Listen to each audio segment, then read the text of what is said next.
देश में होने वाले लोकसभा चुनाव के पहले मध्य प्रदेश में कांग्रेस को आज बड़ा झटका लगा, जहां दो पूर्व विधायक सहित पूर्व केंद्रीय मंत्री सुरेश पचौरी के भाजपा में शामिल होने के बाद कांग्रेस जहां बीजेपी पर आरोप जड़ रही है, तो वहीं भाजपा इसे खिसियानी बिल्ली खंबा नोचने वाली कहावत बता रही है। कांग्रेस के पूर्व विधायक संजय शुक्ला और विशाल पटेल के भाजपा में शामिल होने के बाद पूरे प्रदेश के साथ इंदौर की राजनीति में कांग्रेस को आज बड़ा झटका लगा है, जिसे लेकर भाजपा इसे अच्छा मान रही है। तो वहीं कांग्रेस के नेता भाजपा पर हमलावर बने हुए हैं।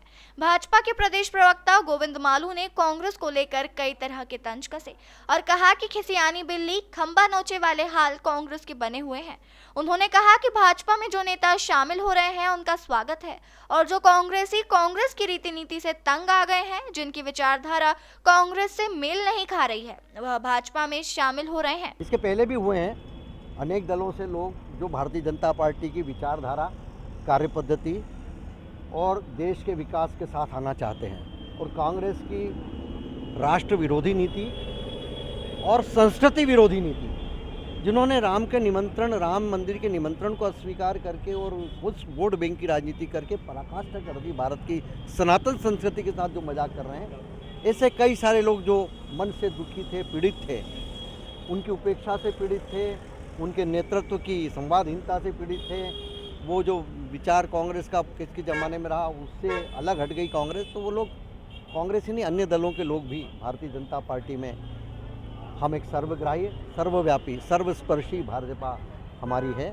हम किसी के लिए दरवाजे बंद नहीं करते, लेकिन हम ऐसे लोगों को जो हमारे इस विचारधारा के साथ आना चाहते हैं, हम उनका स्वागत कर रहे हैं और करेंगे भी। सर, कांग्रेस के एक प्रवक्ता का आरोप है कि का पेच फंसा के या आर्थिक रूप से किसी तरह से दबाकर शामिल कर किया जा रहा है पार्टी। कांग्रेस के प्रवक्ता और कांग्रेस पार्टी को क्या वो भ्रष्ट मानते हैं?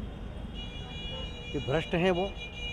अपने कार्यकर्ताओं को भ्रष्ट मान रहे हैं कांग्रेस। बड़ा मुझे तो हास्यास्पद लगता है उनका बयान। ईडी की कार्रवाई, अरे हम भी विपक्ष में रहे हैं कई वर्षों तक, हम पे भी खूब प्रताड़ना झेली है। 18 महीने में जेल में रहने के बाद हम नहीं टूटे हैं। ये कौन ईडी सीबीआई? ये देखिए, चुनाव हारते हैं तो ईवीएम की बात करते हैं, कोई चला जाता है तो ईडी सीबीआई की बात करते हैं। तंज भी कसा है उन्होंने, पचौरी को पचौरी करके संबोधित किया है उन्होंने। वो तो उनकी पीड़ा है, और खिसियानी बिल्ली खंबा नोचे। आज तक ज्योतिरादित्य सिंधिया जी के जाने का दर्द उनको आज तक साल रहा है।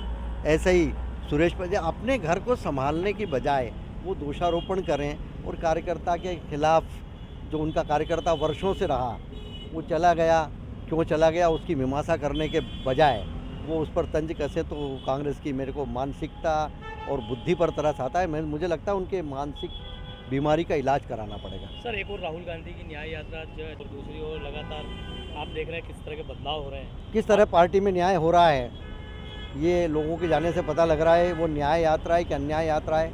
वो कितना गंभीर आदमी है कि देश में बिना किसी मुद्दे के निकल पड़े हैं। इधर चुनाव हैं तो उनसे तंग आकर, उनसे दुखी होकर, उनसे आजीज आकर बिना किसी निरुद्देश्य वो यात्रा निकाल रहे हैं। जिन्होंने देश में अन्याय किया, लगातार जनता पर अन्याय किया, अपने कार्यकर्ताओं पर अन्याय किया, वो न्याय यात्रा निकाल रहे हैं। तो वो लोगों ने कहा कि हम न्याय हमारा कर लेंगे, भाई आप आपकी न्याय यात्रा निकालो।